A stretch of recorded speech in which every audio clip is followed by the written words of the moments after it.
Today, we head back into the wilderness for another adventure in our modified Subaru Forester.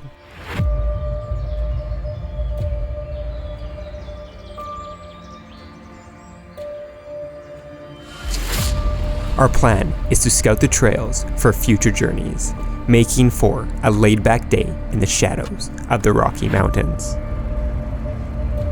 But we quickly discover not everything goes to plan. Gaining confidence with every water crossing, we eventually encounter one with a bottomless pit of mud that swallows the Forester. How does this relaxing scouting day turn into an all-out battle with the mud? You're gonna have to watch to find out. What is up, and welcome to another day in, well, beautiful Alberta. Today we're going to be doing a little bit of a solo trip and somewhere I really haven't explored before. We're kind of in the north end of McLean Creek, and I want to go check out some trails, scout some spots for some super adventures. So I thought I'd take you guys along since it's going to be a pretty nice day, and I thought we'd find some pretty cool trails along the way. So that's our plan today, and of course we're with our 2004 Subaru Forester, and we're going to be putting it through probably not the hardest tests. If you guys want to see some of that, go check out some of my group trips where we do some harder trails like top of the world and stuff here. But with that being said, we're going to go ahead and hit the trails and see what we can find.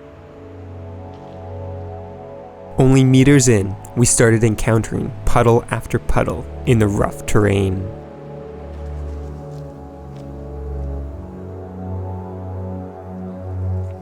Going solo, we had to make sure we weren't getting in too deep, so we measured the depth. After a quick check, we pushed forwards through the water and onto the widening trail.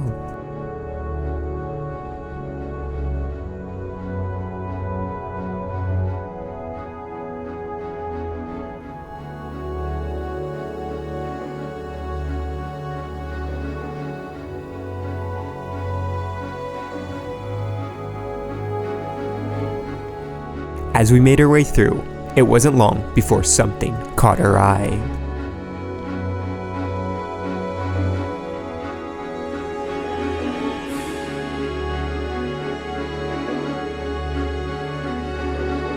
A pristine lake at the foot of the mountains. We took a break to enjoy the view before scouting our next trail. Here, the two options that we could explore both had puddles that were too deep for my liking, so we continued on the main trail.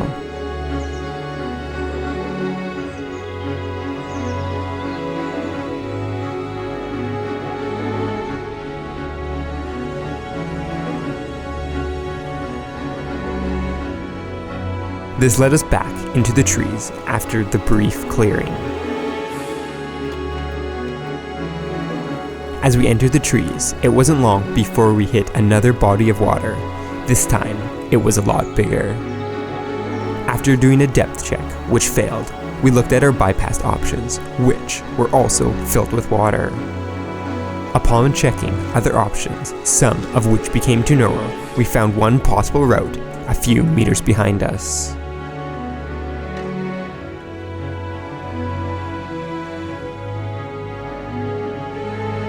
But it wasn't long before that option dried up, or should I say, filled up with water.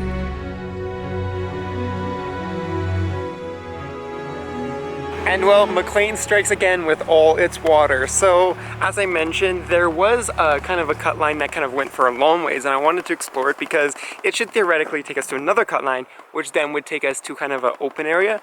But our issue is, well, McLean is being McLean Creek, and everything is water. That's kind of a convenient name. But there's our cut line right here. As you can see, it goes on forever. It goes down, and then it kind of goes back up. So there's no promises, even if I was to navigate that water, that we'd be able to kind of go ahead and continue along. It might be pretty hard because if we go this way, that is top of the world. So there's a cut line that goes to top of the world and then goes all the way the other way. So it's kind of interesting to see how these cut lines kind of move through this area. Another interesting thing is last video, if you guys watched where we were in that kind of hill area where there's a huge puddle of water, Well, that is just down there a little bit, so you'd have to go through that deep puddle, and then after that you would drop down and you'd be in kind of where that deep water is. So we are kind of where we were before and kind of navigating that, but I am getting more familiar with this, so I kind of know the ins and outs, because there's a lot of little trails, as you saw, that kind of just navigate through here. But with that being said, we've only exhausted 3 out of the 4 options, so we're going to go ahead and kind of go through this clearing here, and that should link up with West Fisher, one of those really fun trails we do in the fall and kind of test the Forester.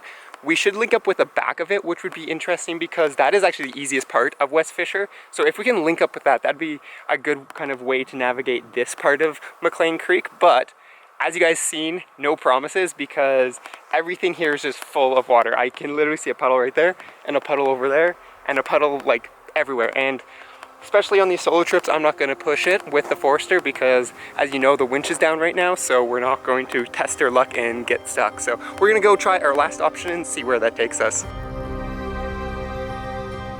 Here, the wide trail meandered through the hills. Although it was rough and prevented us from picking up speed, it was still manageable.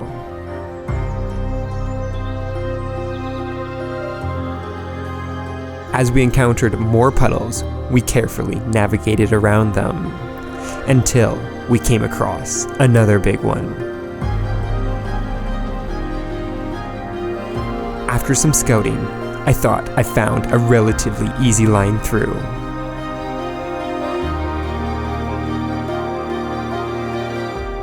But once we got in, I quickly realized this one was different, and we sank into the mud.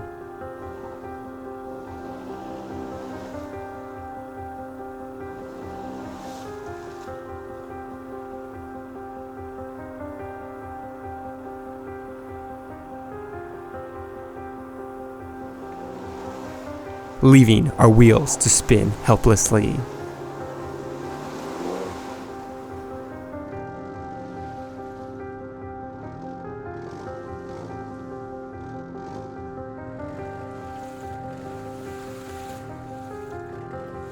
But it was no use. The Forester was high-centered.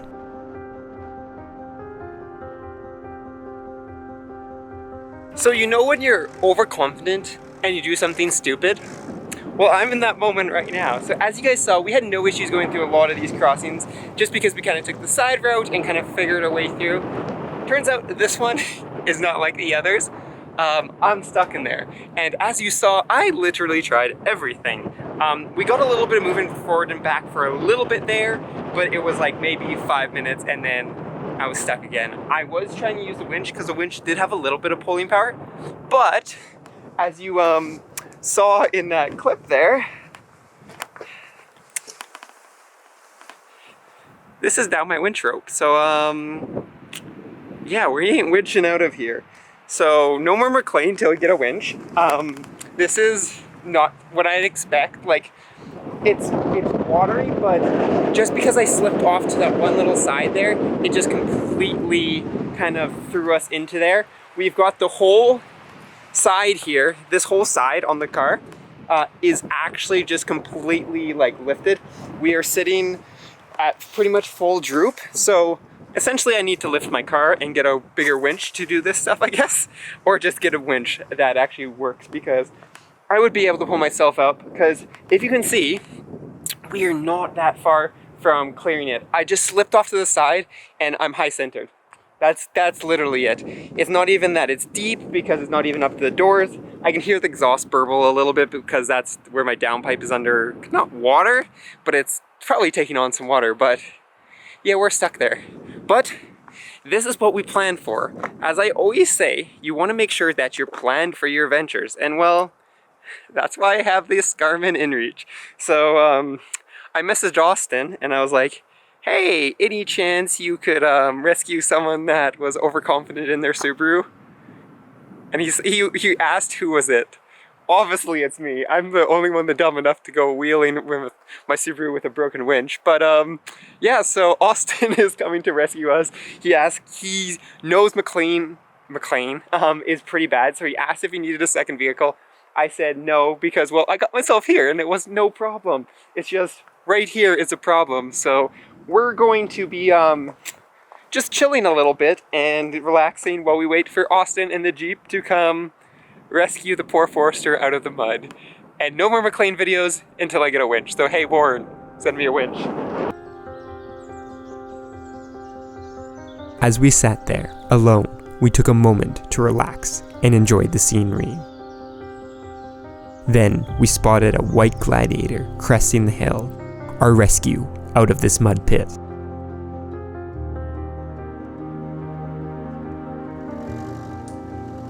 After positioning the Jeep, Lee slowly began pulling us out of the mud.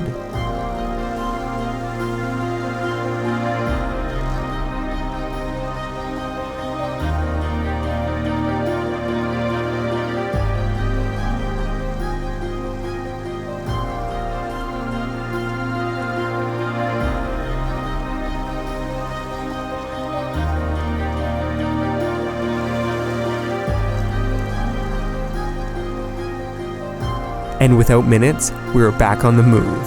So close, yet so far.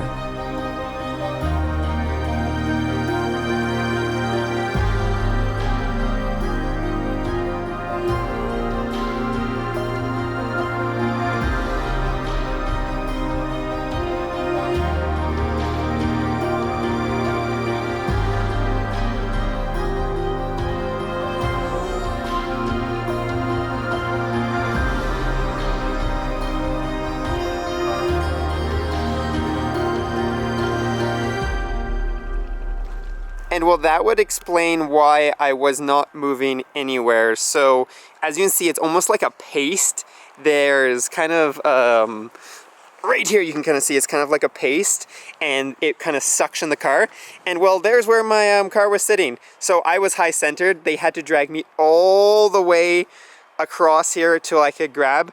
I was saying maybe I could have made it through here. This was actually my original goal, was to ride this ledge and this ledge. But now looking at it, it's super clayey and muddy, which all the other ones weren't. And there we go. We are back on the trail making a move again. It only took a couple hours of waiting for a rescue, but we got rescued. So that is awesome. As you see, my car is absolutely covered in mud. It's going to be quite a pain to actually go ahead and clean. But with that being said, as you see, we're kind of heading the way we were going. Austin and Lee actually came from that way to rescue me, and they said it was really easy. So all we had to do was clear that one little section and we would have been home free. Unfortunately, things didn't work out that way and we needed a little bit of a rescue. So Lee just went ahead and winched me out with the Gladiator and it was all good. Anyways, with that being said, we're gonna just continue along this trail and make our way to the trailhead, which turns out isn't that far away. Now, back on the trail we've been aiming for all afternoon, we took our time navigating down the other side of the relatively easy path.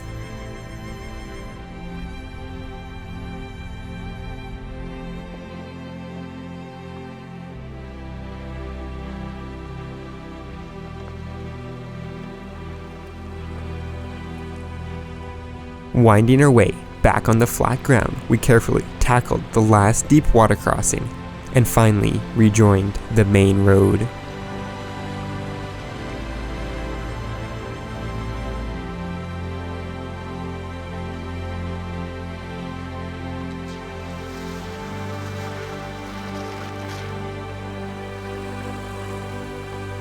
And well, would you look at that? There is the road.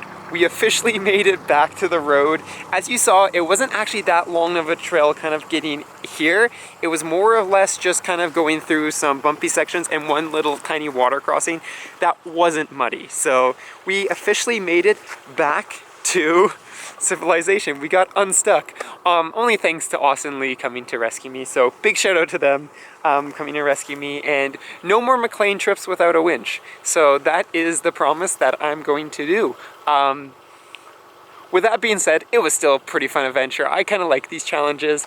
I do wish we had a winch so we could solve the challenge ourselves, but it's still a fun little adventure, and it was nice to get out here and kind of explore some new trails. I did find some cool new stuff, and I now understand this part of McLean Creek a lot better, and I know where and where not to go. With that being said, I hope you guys enjoyed this video. Drop a comment and let me know what you would have done in this situation. Would you have tried to figure something else out, or would you also call in for a rescue? While you're down there, also don't forget to go ahead, check out Flat for Off-Road, mine and Austin's business here, building off-road Subarus and outfitting other crossovers. And also go ahead and check out the channel memberships. They support the channel a ton and make adventures like this completely possible. So I will see you guys in the next adventure.